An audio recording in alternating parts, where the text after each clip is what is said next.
인사하겠습니다. 잘 나오셨습니다. 성도님 얼굴만 봐도 힘이 납니다. 사랑하고 축복합니다. 네, 감사합니다. 오늘은 성령 받지 못한 사람들의 특징, 성령 받지 못한 사람들의 특징이라는 제목으로 사도행전 8장 14절에서 24절까지 말씀 함께 나누겠습니다. 지금 지난 월요일부터 다니엘 기도회, 전국의 15,000여 교회가 함께 참여하는 다니엘 기도회가 시작이 되었습니다. 시간 얼마나 큰 은혜가 있는지 모릅니다. 우리 교회에서는 수요일과 금요일 날 현장에서 함께 우리 교회 본당에 오셔서 참여를 하시지만 아마 각각 8시에 시간 맞추어서 인터넷으로 또 스마트폰으로 컴퓨터로 함께 참여하시는 분들도 계실 줄 압니다. 얼마나 큰 은혜가 있었는지 모릅니다. 어제 저도 나름대로 북한 선교 한다고 많은 분들을 알고 지내왔지만 이옥 선교사님 간증 들어보니까 하나님께서 그 한 사람을 쓰시고 그 동생까지도 살리시는 그 놀라운 기적과 같은 역사, 얼마나 감동이 되었는지 모릅니다. 북한에 이제 북송될 뻔 했었을 때에 중국 공안이 이제 잡지 않았습니까? 그런데 그 공안 국장이 이옥 선교사가 젊은 때였었죠. 자기 딸로 보인 거예요. 자기 딸로. 따라. 네가 어디 있다가 이제 왔니? 알고 봤더니 이미 죽은 딸이 그 딸로 이게 보인 거예요. 그래서 그 공안 국장에 의해서 이제 몰래 풀려나지 않았습니까? 그래서 북송되지 않고 선교사님이 운영하는 곳에 들어가게 되었는데 그 강을 건너면서 잃어버렸던 그 동생을 거기서 만나게 되었다는 거. 이 마지막 그 스토리 들으면서 얼마나 눈물이 나고 얼마나 감동적이었는지 모릅니다. 여러분 혹시라도 한 주간 잘 말씀을 못 들어보신 분들도 제가 링크해서 보내드렸으니까 말씀을 꼭 들어보시고 함께 은혜 받으실 수 있기를 바라고요. 오늘 저녁부터도 계속적인 그런 말씀의 은혜 함께 받으실 수 있기를 바랍니다. 지난 목요일에는 총신신대원에서 설교학 교수로 사역하시다가 한 10여 년 전쯤에 미국 워싱턴 중앙장로교회라고 하는 교회에 청빙을 받으셔서 이제 목회를 하시는 류용렬 목사님, 저에게는 교수님으로 그렇게 먼저 이렇게 인식되는 분이신데 그분이 간증을 하셨는데요. 자, 류용렬 목사님의 이 설교 서두에 이런 말씀을 하셨어요. 청교도에 의해서 세워진 나라인 미국은 대통령 취임식이나 어떤 하원, 상원 또 각 주마다 의회가 있지 않습니까? 자, 이런 그 기념식에 꼭 목사님을 초청해서 축복 기도를 받는 시간을 갖는다고 합니다. 이것이 이제 미국의 전통인 것이죠. 그런데 요즘에는 목사님들을 초청하기는 하는데 목사님들에게 의회에서 혹은 대통령 취임식에 이런 관계자들이 이런 그 지침을 하달을 한다고 합니다. 미국 사회 안에는 다양한 나라, 또 다양한 국가, 또 다양한 민족, 심지어는 다양한 종교를 가지고 있기 때문에 어느 특정한 한 종교의 이름으로 기도하지는 말아달라. 그렇게 지침이 내려온다는 것입니다. 그러면서 지난 바이든 대통령 취임식에 어떤 목사님이 나오셔서 기도해 주시는 그 영상을 보여주셨는데 제가 충격을 받았어요. 제가 미국에서 공부할 때만 해도 그런 일은 없었거든요. 그런데 급격히 10여 년 동안에 완전히 바뀌어 버린 것입니다. 그분이 이렇게 기도하는 거예요. 모든 종교 또 모든 신의 이름으로 기도합니다. 아멘. 그렇게 기도를 마치는 것을 보았습니다. 다양한 종교, 다양한 이름으로 불려지는 신의 이름으로 기도합니다. 여러분 이게 말이 됩니까? 예수 그리스도의 이름으로 기도 드리옵나이다. 아멘하고 이렇게 마쳐야 정상 아니겠어요? 대통령 취임식만이 아니더라고요. 하원 취임식 때에 영상도 보여주셨는데 거기서도 어떤 목사님이 열심히 기도한 다음에 마지막에 모든 다양한 종교의 이름으로 불려지는 신의 이름으로 기도합니다. 그러면서 마호메트, 브라만, 힌두교의 신이죠. 여호와 이렇게 이름을 불러가면서 그 이름으로 기도한다고 아니 목사를 초청했으면 예수 그리스도의 이름으로 기도합니다. 이렇게 해야 정상 아니겠어요? 그런데 지침이 내려온다는 거예요.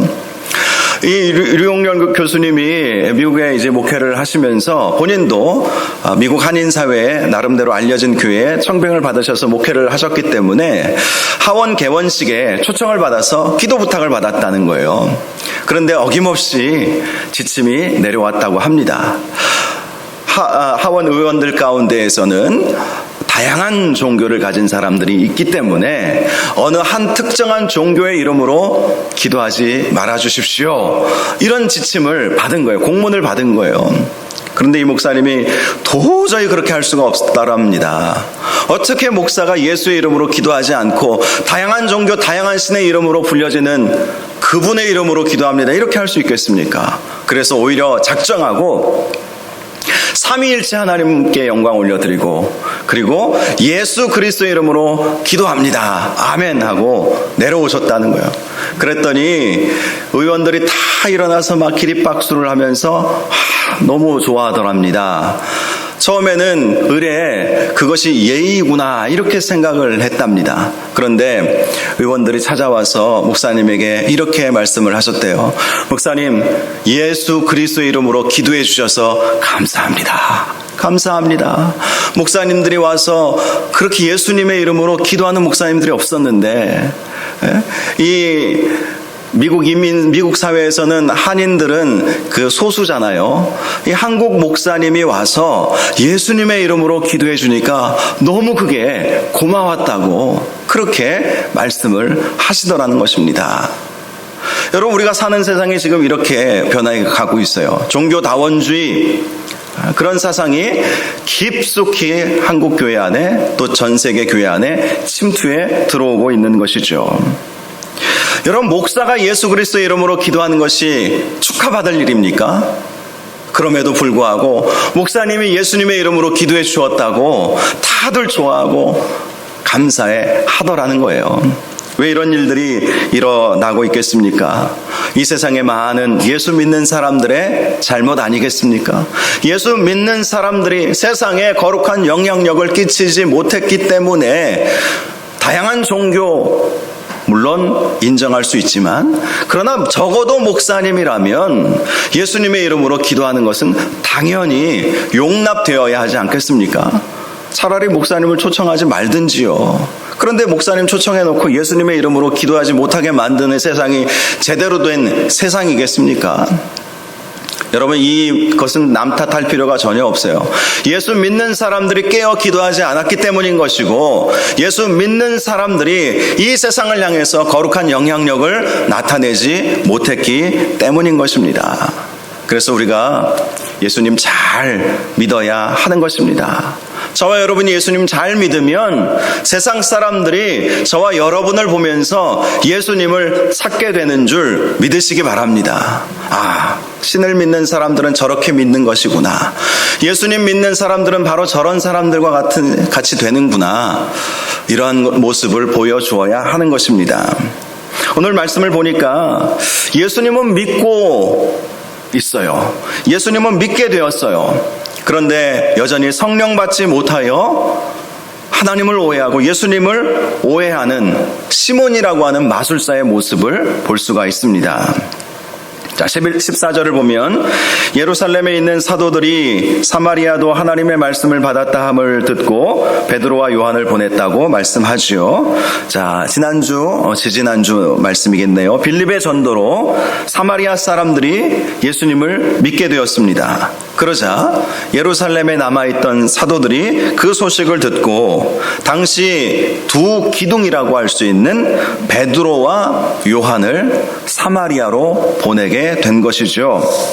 자, 그런데 15절과 16절을 보니까 그들이 내려가서 그들을 위하여 성령 받기를 기도하니 이는 아직 한 사람도 성령 내리신 일이 없고 오직 주 예수의 이름으로 세례만 받을 뿐이더라 라고 말씀하고 있습니다.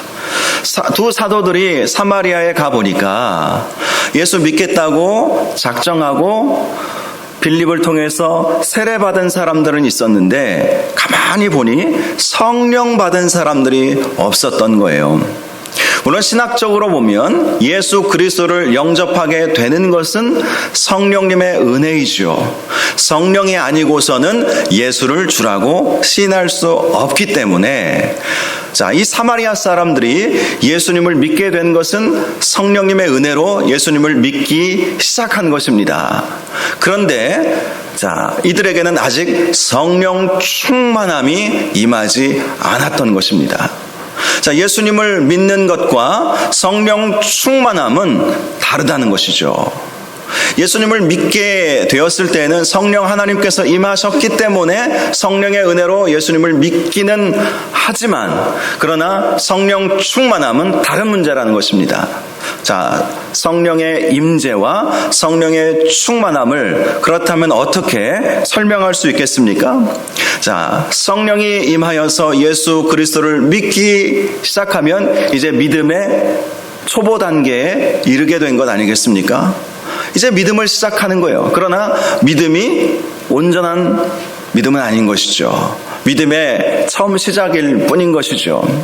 자, 그래서 우리가 예수 그리스도를 영접했다면 다음으로 중요하게 여겨야 할 것은 성령의 충만함인 것입니다. 성령 충만함 가져야 작은 믿음으로 시작한 그 믿음이 큰 믿음으로 바뀔 수 있다는 거예요. 자, 사마리아 교회, 사마리아 성도들은 이제 예수 믿기 시작하여서 믿음의 초보 단계에 머물러 있었던 것이죠. 그래서 사도들이 가서 그들에게 성령 받기를 기도해 준 것입니다. 큰 믿음을 가져야 우리가 이 세상에서 승리할 수 있지 않겠습니까? 여러분, 말씀을 보시면 이 큰 믿음과 작은 믿음의 차이가 분명히 있음을 우리가 발견할 수가 있습니다. 먼저 성령 충만함이 없는 작은 믿음은 성령의 은혜로 구원을 받았지만 늘 근심과 걱정으로 살아가는 사람들을 말하는 것입니다. 예수 믿었다고 해서 염려, 근심, 걱정 없이 사는 사람들은 없겠지만 그러나 어떤 분들은 별것 아닌 문제 가지고도 걱정, 근심 너무 지나치게 하는 사람들이 있어요. 자, 그것이 왜 그러겠습니까? 성령 받지 못했기 때문인 것이죠. 그래서 믿음이 성장하지 못했기 때문인 것입니다. 마태복음 6장 30절 말씀을 보니까 오늘 있다가 내일 아궁이에 던져지는 들풀도 하나님이 이렇게 입히시거든 하물며 너희일까 보냐. 믿음이 작은 자들아. 믿음이 작으면 세상에 여러 가지 어려움들을 만나게 될 때 염려와 근심에 사로잡혀 버리게 된다는 것입니다. 성령 충만함 받지 아니하면 예수는 믿고 있지만 늘 불안하고 늘 걱정하고 늘 근심에 쌓여 버린다는 것입니다. 그래서 성령 충만해야 하는 거예요. 그래야 담대히 우리가 두려워하지 않고 세상과 싸워 이기게 될 줄 믿으시기 바랍니다. 성령 충만함이 그래서 우리에게 중요한 것입니다. 성령 충만해야 큰 믿음을 가질 수 있고 근심, 걱정, 염려, 두려움 다 떠나가기 때문인 것입니다. 다음으로 성령 충만함이 없는 작은 믿음은 하나님의 능력을 나타내거나 경험하지 못한다는 거예요. 하나님의 자녀에게는 하나님께서 권세를 주셨습니다. 권능을 주셨습니다. 오직 성령이 너희에게 임하시면 너희가 권능을 받고, 분명히 예수 믿는 하나님의 자녀들에게는 우리가 말로 표현할 수 없는 권세가 주어지는 것이죠. 그런데 성령 충만하지 아니하면 그 권세를 나타낼 수가 없다는 거예요. 그 권세를 경험할 수 없다는 것입니다. 마태복음 17장 20절을 보면 이르시되 너희 믿음이 작은 까닭이라 진실로 너희에게 이르노니 만일 너희에게 믿음이 겨자씨 한 알만큼만 있어도 이 산을 명하여 여기서 저기로 옮겨지라 하면 옮겨질 것이요 또 너희가 못할 것이 없으리라. 너희 믿음이 작은 까닭이라. 자, 이 말씀은 제자들이 귀신을 내어 쫓지 못했을 때 그때 주님이 해주신 말씀이거든요. 믿음이 작기 때문이라는 거예요. 겨자씨 한 알만큼만의 믿음만 있어도 산을 옮길 수 있다는 것이죠. 그런데 너희들이 지금 겨자씨 한 알만큼도 믿음을 가지고 있지 않기 때문에 믿음이 없다는 얘기가 아닙니다. 믿음은 있어요. 예수 믿는 믿음 있어요. 주일날 교회 와서 주님 앞에 예배도 드립니다. 어려울 때는 기도도 합니다. 그런데 믿음이 작은 그 믿음은 산을 옮길 수 있는 능력을 전혀 갖지도 못하고 그러한 기적의 삶을 살아갈 수 없다는 것입니다. 그래서 우리의 믿음이 커져야 되는 것입니다. 작은 믿음으로는 믿기는 믿지만 사단이 계속해서 공격하면 이리 치고 저리 치고 맨날 힘든 인생을 살아갈 수밖에 없는 거예요. 히브리서 말씀처럼 세상에 감당할 수 없는 믿음의 성도들 되시기를 주님의 이름으로 축복합니다. 세상에 감당할 수 없는 믿음의 사람, 마귀가 한두 번 건드려 볼 수는 있지만 건드려 봐봐야 이겨버리고 오히려 더 굳건한 믿음의 모습을 보인다면 마귀도 포기하고 말 것입니다. 여러분, 믿음이 작으면, 성령 충만하지 않으면 이렇게 하나님의 역사들을 경험할 수 없다는 것 꼭 기억하시기 바랍니다. 그래서 우리의 믿음이 커져야 아무리 상황이 어려워도 굳건히 이겨낼 수 있고, 또 하나님의 자녀됨의 그 권세를 가지고 마귀와 싸워 이기게 되고 우리의 삶에 기적과 같은 역사들이 일어나게 된다는 사실을 꼭 기억하시기 바랍니다. 그래서 성령 충만함 받는 것이 너무나도 중요한 것이죠. 또 한 가지만 더 말씀드리자면, 성령 충만하지 못한 작은 믿음은 늘 의심하는 믿음이기 때문에 결코 온전한 구원에 이룰 수 없다는 것입니다. 마태복음 14장 31절을 보니까 예수께서 즉시 손을 내밀어 그를 붙잡으시며 이르시되 믿음이 작은 자여 왜 의심하였느냐 하시고. 자, 이 말씀은요, 베드로가 물 위를 걷게 되었을 때에 바람이 부니까 두려운 나머지 물속에 빠져 들어갔을 때 예수님이 그의 손을 붙잡아 주시면서 해주셨던 말씀입니다. 믿음이 작은 자여 왜 의심하였느냐. 믿음이 작으면요 늘 의심하게 된다는 거예요. 하나님은 살아계실까? 과연 이러한 어려움들을 이겨낼 수 있을까? 늘 의심하고 걱정하다 보면 마귀가 그 작은 믿음을 다 빼앗아가 버리는 것입니다. 쪼아 먹어버리는 것입니다. 그래서 우리에게 성령 충만함이 날마다 필요한 것입니다. 믿음의 초보적인 수준에 여전히 20년, 30년 신앙생활하면서도 머물러 있는 분들이 많이 있어요. 그 초보적인 믿음, 그 믿음은 항상 우리에게 염려, 근심하게 만들고요. 그리고 하나님의 자녀의 권세, 권능을 경험하지 못하게 만들고요. 늘 의심하는 그러한 마음을 갖게 하는 것입니다. 그래서 성령 충만함이 필요한 것이죠. 사도들이 사마리아에 가서 보니까 이제 믿기 시작하기는 했는데 아직 그들에게는 성령 충만함이 없으니, 여러분, 사마리아에서 예수님을 믿는다는 것은 유대에서 예수님을 믿는 것만큼이나 어쩌면 더 어려운 환경에 놓여질 수 있는 것입니다. 그러니 굳건한 믿음, 성령 충만한 믿음을 갖지 않고서는 예수 믿었다 할지라도 그 믿음 언제 잃어버릴지 모르게 되는 것이죠. 그래서 두 사도가 사마리아 사람들 가운데 예수 믿게 된 사람들을 불러서 그들에게 안수하여 성령 받게 했던 것입니다. 17절을 보면 이에 두 사도가 그들에게 안수함에 성령을 받는지라, 성령 충만함을 받게 되었다, 이렇게 말씀하고 있습니다. 자, 사도들이 안수했을 때 성령 충만함이 임하였지만 안수 기도만이 성령 받게 하는 것은 아닙니다. 우리가 오해는 없으시기 바랍니다. 안수 기도만이 성령 충만함을 받게 하는 것이 아니라 사도행전 1장 2장 말씀을 보면 오순절 다락방에 모인 120명의 예수님의 제자들이 간절히 합심하여 뜨겁게 기도했을 때 그때 성령 충만함이 임하였죠. 방언이 터져 나오고 예언이 나오고 그런 성령의 충만한 역사가 뜨겁게 기도했을 때도 임했습니다. 그리고 사도행전 10장을 보면 백부장 고넬료의 가족이 성령 받은 사건이 나옵니다. 이방인들 가운데에서는 최초로 성령 받은 사람들이 나오는데 이들은 베드로의 설교 말씀을 듣고 하나님 말씀을 듣고 성령 충만함을 받게 되었던 것이죠.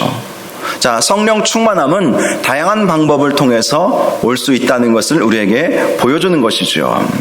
특별히 사도들이 이 사마리아 성도들에게 안수했을 때 성령이 임하게 된 것은 공식적으로 아무리 사마리아인이라 할지라도 한 형제여 한 자매가 되었음을 선포하는 것과도 같은 것이었습니다.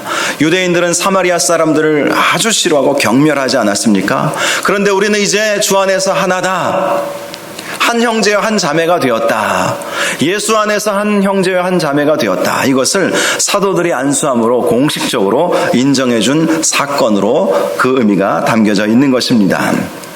자, 그런데요, 이제 18절과 19절을 보니까 시몬이라고 하는 그 마술사 시몬이라고 하는 사람이 이 사람들이 성령 받는 것을 자세히 본 거예요. 자, 그래서 18절, 19절에 이렇게 말씀합니다. 시몬이 사도들의 안수로 성령 받는 것을 보고 돈을 들여 이르되 이 권능을 내게도 주어 누구든지 내가 안수하는 사람은 성령을 받게 하여 주소서.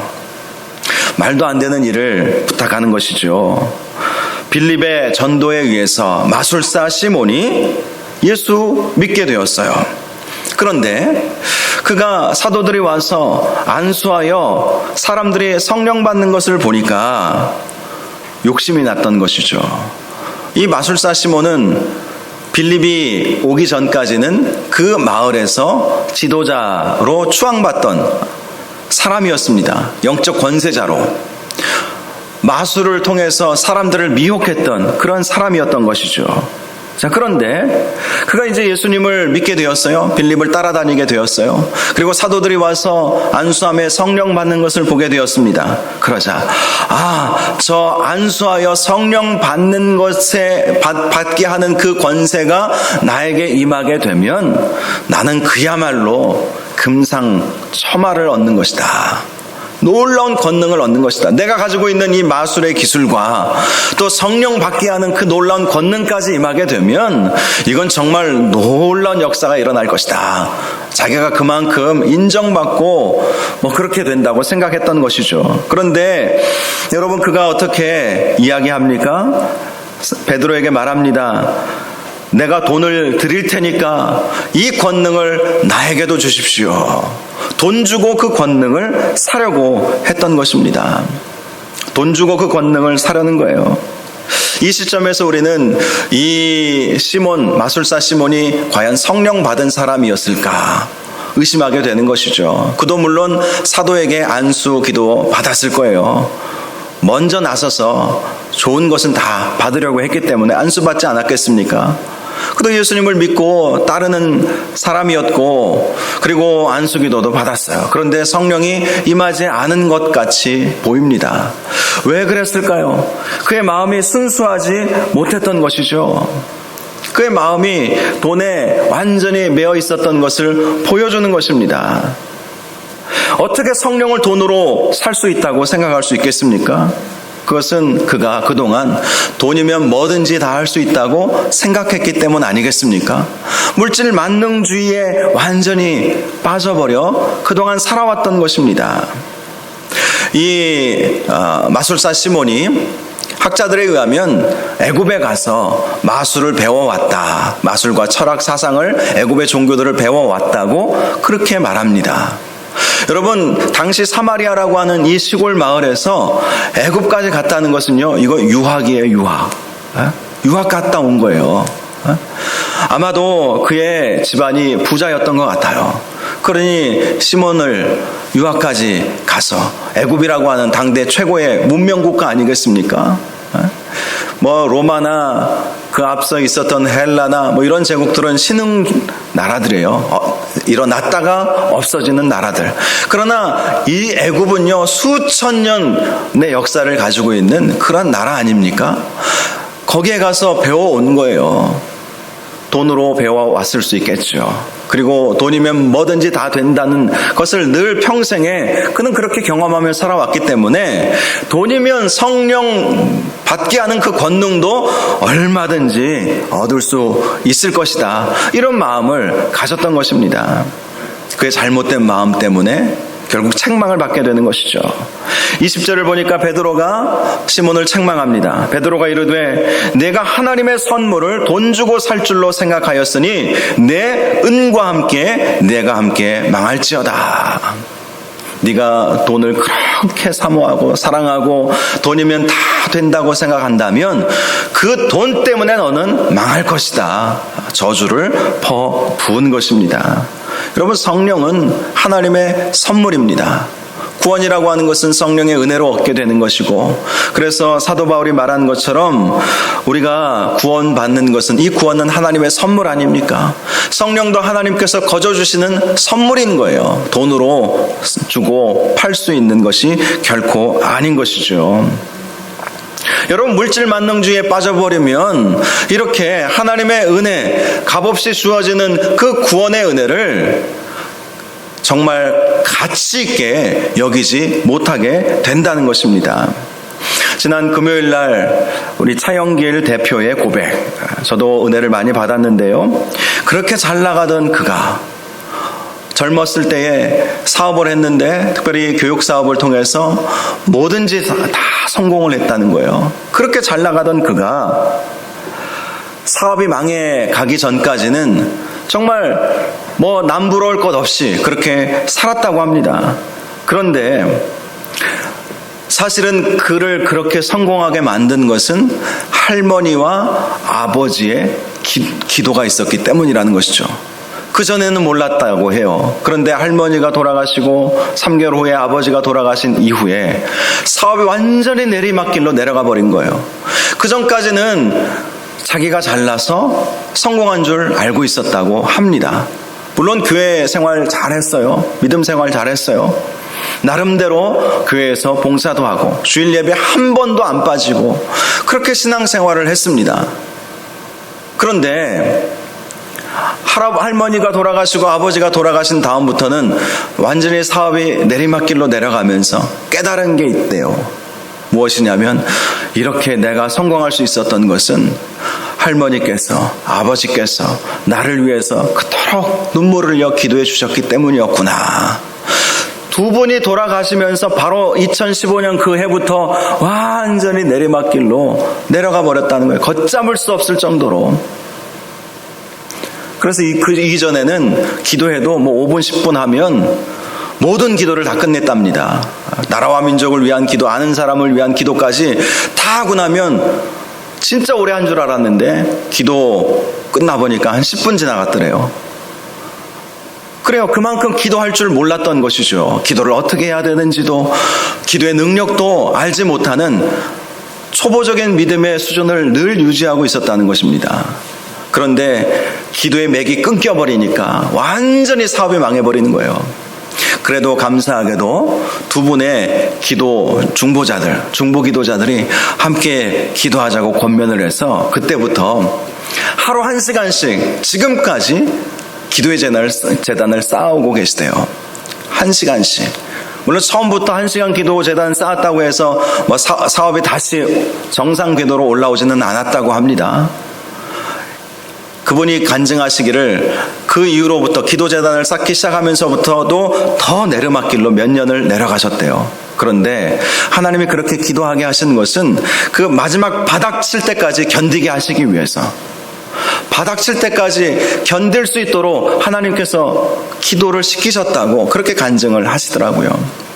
그리고 기도가 쌓이니까 다시 사업이 정상 궤도로 올라갈 수 있게 되었다. 그러면서 본인이 기도하는 방법에 대해서 친절하게 우리에게 알려주지 않았습니까? 여러분, 그래요. 돈이면 다 되는 줄을 알고 살았던 이 차영길 이 대표도 그게 아니구나 나중에 가서야 깨닫게 되었던 것이죠. 시몬도 마찬가지예요. 돈이면 다 된다. 돈이면 어떤 능력도 살 수 있고 무엇이든지 할 수 있다. 그렇게 생각한 거예요. 물질 만능주의에 완전히 빠져버린 것이죠. 21절을 보니까 베드로가 그의 그 마음 상태가 잘못되었다 이렇게 지적합니다. 하나님 앞에서 내 마음이 바르지 못하니 이 도에는 내가 관계도 없고 분깃이 될 것도 없느니라. 물질 만능주의에 빠진 시몬의 마음, 바르지 못한 마음 때문이라고 지적을 하는 것입니다. 결국 이 시몬은 십자가의 도와는 아무런 관계도 없게 될 것이다. 십자가의 도를 우리가 구원이라고 우리가 말할 수가 있는 것이죠. 구원과 너는 아무런 상관이 없을 것이다. 그리고 예수 믿어 얻게 되는 놀라운 복도, 분깃, 그것도 없게 될 것이다. 그렇게 징계를 선언받게 되었던 것입니다. 1만 달란트 비유 여러분 잘 아실 것입니다. 1만 달란트. 1만 달란트가 바로 구원의 은혜를 말하는 것이죠. 1만 달란트의 가치가 얼마나 되는지 아십니까? 한 달란트의 가치가 오늘날 20억 원의 가치라고 합니다. 금이 한 30-40kg 정도 된다고 하니까 어마어마한 가치를 말하는 거예요. 그런데 1만 달란트 하면 20조가 넘어요. 20조. 우리가 받은 구원이 바로 20조가 넘는, 사실 말이 20조지 그것은 돈으로 환산할 수 없다는 것을 말하는 것이죠. 우리가 받은 그 구원, 돈으로 환산할 수 없는 값어치가 있는 구원이라는 것이죠. 그런데 돈 몇 푼 주고 그것을 사려고 하는 이 어리석은 시몬의 모습을 우리가 볼 수 있는 것입니다. 그래요. 성령 충만함 받으려면 마음이 순수해야 되는 거예요. 마음이 오직 하나님께로만 향해져 있어야 하는 것입니다. 정직한 마음으로 주님을 섬기려는 그 마음이 있어야 그 마음 가운데 성령 하나님께서 임하시고 상상할 수 없는 믿음과 권능을 우리에게 부어주시는 거예요. 누가 성령 받을 수 있습니까? 마음이 순수한 사람이 성령 받을 수 있는 거예요. 성령 충만함이 임한다는 것은요, 내 생각과 내 마음을 성령님께 온전히 맡겨드리는 것을 의미하는 것입니다. 성령님 잠깐만 계시고요, 제가 원하는 대로 하게 좀 내버려 두십시오. 차영길 대표가 처음에는 그렇게 생각을 했대요. 주님 뜻대로 이루어지기를 원합니다. 이 기도를 못했다고 합니다. 주님 뜻대로 이루어지면 망하면 어떡하지? 주님 뜻대로 되면 내가 원하는 대로 되지 않는다면 어떡하지? 그렇게 생각을 하면서 주님 뜻대로 이루어지기를 원합니다. 이런 기도를 못 드렸다고 해요. 그런데 그가 내리막을 내려가면서 주님 뜻대로 이루어지는 것이 가장 좋은 것임을 나중에 깨닫게 되었다고 합니다. 여러분, 성령 충만함을 받는다. 그것은요, 내 생각과 내 계획과 내 마음을 다 내려놓고 성령님께서 온전히 인도하여 주옵소서, 성령님께서 온전히 주장하여 주시옵소서, 그런 마음으로 모든 것을 다 성령님께 맡겨드리는 것을 말하는 것이죠. 성령님께서 내 생각을 주장하시고 내 마음을 주장하시고 내 앞길을 인도하여 주시는 그런 삶을 사는 것이 바로 성령 충만한 삶을 사는 것입니다. 그러니 마음이 순수해야 성령님이 그 가운데 임재하시지 않겠습니까? 시몬과 같이 여전히 한쪽 마음에는 물질로 가득 차 있다면 그가 아무리 안수기도를 받아도 성령이 임하시지 않는 것이고, 성령을 돈 주고 살 걸로, 구원을 돈 주고 살 걸로 잘못된 생각에 빠져버리는 것 아니겠습니까? 22절을 보니까 그러한 잘못된 생각에 갇혀있는 시몬을 향해서 사도 베드로가 회개를 촉구합니다. 그러므로 이 악함을 회개하고 주께 기도하라. 혹 마음에 품은 것을 사하여 주시리라. 하나님 앞에 기도하고 회개하라는 것이죠. 그렇게 기도하고 회개해야 하나님께서 내 마음의 그 악한 것, 그것을 용서하여 주시지 않겠느냐라고 말한 것입니다. 23절을 보면 내가 보니 너는 악독에 가득하며 불의에 매인 바 되었도다. 왜 시몬이 예수님을 영접하였으면서도 베드로가 보았을 때 악독이 가득하며 불의가 가득한 것으로 보였을까요? 그가 예수님은 믿게 되었지만 성령 충만하지 않았기 때문입니다. 성령 충만하지 않았기 때문에 악한 영이 자주 그를 공격하는 거예요. 결국 돈 주면 성령을 임하게 하는 그러한 권능을 살 수 있겠다고 생각하게 한 것은 바로 마귀가 그런 생각을 불어 넣어준 것 아니겠습니까? 성령이 임하지 않으니까 마귀가 여전히 그를 지배하는 삶을 살아갈 수밖에 없게 한다는 것입니다. 성령이 계신 곳에는 사단이 머물 자리가 전혀 없지요. 그래서 우리가 성령 충만함을 받아야 하는 것입니다. 24절을 보니까 시몬이 이렇게 말합니다. 시몬이 대답하여 이르되 나를 위하여 주께 기도하여 말한 것이 하나도 내게 임하지 않게 하소서 하니라. 자, 시몬의 이러한 반응에 대해서 두 가지 학자들의 상반된 의견이 있습니다. 먼저 시몬이 이때 철저하게 회개했을 것이다. 실제로 그 오래된 사본 중에 배자 사본이라고 하는 이 오래된 사본이 있는데요. 이 사본에 보니까 이 구절 가운데 울음을 그치지 않았다. 울면서 용서해달라고 그렇게 이야기했다고 나와 있습니다. 즉 회개의 눈물을 흘렸다 이렇게 보는 사람들도 있죠. 반면에 이때 시몬이 진정으로 회개하지 않았다고 보는 학자들도 있습니다. 왜냐하면 회개를 원한다면 본인이 무릎 꿇고 하나님 앞에 기도해야 되는데 베드로에게 대신 용서를 구하는 모습을 보면 그는 진정한 회개를 하지 않았다 이렇게 보기도 합니다. 그러나 우리 하나님은 다 아시죠. 우리는 몰라도.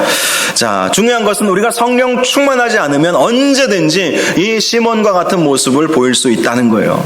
믿음을 오해하기도 하고 말씀을 제대로 깨닫지 못하게 되고 늘 두려움과 불안에 사로잡히게 되고 자기 중심적인 신앙생활을 하게 된다는 것입니다. 때로는 물질과 하나님을 겸하여 섬기려는 악한 마음을 갖게 되고 그래서 교회는 다니지만 여전히 한쪽 마음에는 물질에 대한 마음을 결코 버리지 못하는 물질에 매여 사는 삶을 살게 된다는 것이죠. 주님을 향한 꿈과 비전을 갖지 못하고 자기 중심적인 삶을 살게 된다는 것입니다. 그러나 그러한 믿음으로는 아무런 능력도 경험할 수가 없다는 데 문제가 있는 거예요. 기도 응답도 얻지 못한다는 것입니다. 심지어 성령 충만하지 못하면 늘 마귀의 공격의 대상이 되는 거예요. 차영길 대표가 말한 것처럼 마귀는요 조직적으로 때로 몰려다닌다. 그 말씀이 아주 확 들어오더라고요. 조직적이고 때로 몰려다닌다는 거예요. 그러니 우리가 성령 충만하지 못하면 우리 힘으로 그 마귀의 조직적이고 때로 몰려다니는 그 공격을 어떻게 이길 수 있겠습니까? 성령 충만해야 이길 수 있는 거예요. 마귀만큼 치밀하게 우리를 공격하는 존재가 어디 있겠습니까? 무엇이 중요한지 망각하게 하는 존재가 마귀인 것입니다. 우리를 불안하게 하고 하나님께 전적으로 헌신하지 못하게 만드는 것이 마귀인 것입니다. 그저 주일 예배 한 번만 제대로 드리면 된다고 말하는 존재, 마귀인 것이죠. 코로나 일상으로 돌아가는 이때에도 여전히 교회 가면 코로나 걸릴 것처럼 불안감을 조성하는 존재가 누구이겠습니까? 우리가 하나님을 잘 믿어서 받는 복을 누리지 못하도록 막는 존재가 누구이겠습니까? 여호와가 나의 힘줄이라. 류용렬 교수님의 설교 제목이었어요. 여호와가 나의 힘줄이라는 사실을 깨닫지 못하도록 막는 존재가 누구이겠습니까? 기도가 중요하다. 기도하면 하나님께서 불가항력적인 은혜를 베풀어 주시고 우리의 모든 고민거리들을 해결하여 주시고 우리의 삶을 책임져 주신다. 이 사실을 중요하게 느끼지 못하게 만드는 존재가 누구이겠습니까? 기도하지 않아도 될 것처럼 만들게 하는 존재가 누구이겠습니까? 5분 10분만 그냥 기도해도 잘 살 수 있다고 생각하게 만드는 존재가 누구이겠습니까? 마귀가 그렇게 하는 거예요. 하나님 말씀 배우고 하나님 말씀을 사모하지 않아도 얼마든지 잘 살 수 있다고 생각하게 하는 존재가 누구이겠습니까? 마귀가 그렇게 하는 거예요. 그런데 그런 마귀가 누구에게 역사합니까? 성령 충만하지 못하면 교회 다녀도 예수 믿기 시작하였어도 성령 충만하지 못하면 늘 공격하는 거예요. 가룟 유다가 그런 건 아니겠어요? 가룟 유다가 예수님 안 믿었을까요? 예수님 따라다녔어요. 모든 것을 버리고 예수님께 충성한 사람이 가룟 유다였습니다. 다른 제자들도 다 마찬가지였죠. 그런데 성령 충만하지 않으니까 예수 팔 생각을 마귀가 넣어준 것 아닙니까? 그래서 가룟 유다가 예수님을 은 30에 그 얼마 되지도 않은 그 돈에 매여가지고 예수님을 팔아버린 것 아니겠습니까? 성령 충만하지 못하면 마귀가 늘 이렇게 공격하고, 그래서 우리는 이리 터지고 저리 터지고 신앙생활을 해도 기쁨이 없고 일이 잘 풀리지도 않고 그렇게 살 수밖에 없게 되는 거예요. 분명한 것은 하나님은 우리가 하나님의 은혜를 누리며 기쁨과 행복과 감사함을 넘치게 하나님은 부어주시기를 원하시는 분이시라는 사실입니다. 그런데 마귀가 중간에서 계속해서 방해하는 거예요. 욥의 고난도 그런 것 아닙니까? 하나님의 은혜를 누리며 살던 그 욥을 시기에서 하나님께 따져 물은 것 아닙니까? 욥이 왜 하나님을 잘 섬기는지 아십니까? 그가 하나님께서 주신 은혜를 누리며 살고 있기 때문입니다. 그거를 거두어 가시면 욥도 반드시 하나님을 욕하고 하나님을 저주하고 하나님을 떠나버릴 것입니다. 여러분, 마귀가요, 시기의 영이에요. 질투의 영이에요. 그리고 하나님의 은혜를 받으며 누리고 사는 것을 결코 원치 않는 영입니다. 그래서 우리가 하나님의 복을 받으며 살지 못하도록 자꾸 방해하는 거예요. 부정적인 생각을 심어 넣어주는 것입니다. 성령 충만함 받지 못하도록 성령 안 받아도, 기도 안 해도, 말씀 안 봐도, 야, 주일날 예배 딱 한 번만 가도 돼. 그게 누가 주는 생각이겠습니까? 마귀가 주는 생각이에요.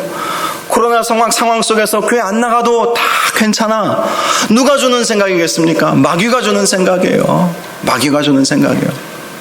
영적 분별력을 갖추어야 합니다. 제가 지금 대전신학교에서 기독교 리더십 과목을 가르치고 있지 않습니까? 저도 공부하고 배우면서 또 가르치기 위해서 더 공부를 해야 되는데요. 가르치기 위해서 준비하면서 제가 더 많이 배우고 저의 리더십, 저의 지도력, 또 우리 성도님들이 앞으로 어떤 방향으로 나아가야 될지를 깨닫게 하는 것들이 참 많더라고요. 그 중에 하나가 영적 분별력이에요. 영적 분별력. 이번 주 강의의 주제 중에 하나였는데요. 영적 분별력. 하나님께서 지도자를 성장시키시기 위해서 영적 분별력을 갖도록 요구하실 때가 있다는 거예요. 영적 분별력. 이 영적 분별력을 갖지 아니하면 결국은 유종의 미를 거둘 수 없다. 그것을 하나님께서 보여주시더라고요. 영적 분별력. 왜 그렇습니까? 마귀의 존재, 영적 대결, 영적 전쟁이 있음을 놓치면 안 되기 때문입니다. 영적 존재, 영적 대결이 있다는 사실을 놓치면, 마귀가 만만치 않다는 사실을 놓치고 살면 맨날 마귀가 공격하고 우리는 맨날 얻어 터지고 맨날 근심하고 걱정하고 하는 일마다 안 되고 그렇게 살아갈 수밖에 없는 거예요. 여러분, 성령 충만함은요, 사느냐 죽느냐의 문제임을 기억하시기 바랍니다. 성령 받아야 되는 거예요. 성령 충만함을 받아야 되는 것입니다. 저와 여러분이 이 성령 충만함으로 사셔서 마귀를 이겨내시고 믿음으로 굳건히 서시기를 주님의 이름으로 축복합니다. 성령 충만하면 마귀가 들어올 틈이 없어요. 그래서 성령 충만함이 필요한 거예요. 마귀가 우리를 공격하지 못합니다. 마귀가 우리를 공격한다 할지라도 성령 충만한 사람은 결코 이길 수 없다는 사실을 꼭 기억하시고 날마다 성령의 충만함으로, 성령 충만함을 사모하며 사시는 저와 여러분들 되시기를 주님의 이름으로 축원합니다. 이 시간 우리 함께 찬양하겠습니다. 허무한 시절 지날 때, 깊은 한숨 내쉴 때, 그런 풍경 보시며 탄식하는 분인네, 고와 같은 너희를 버려두지 않으리, 내가 너희와 영원히 함께하리라. 성령 하나님께서 우리와 함께 하시겠다고 말씀해 주시는 거예요. 그 성령님을 사모하며 성령 충만함을 갖도록 기도하는 마음으로 함께 찬양 부를 수 있기를 바랍니다.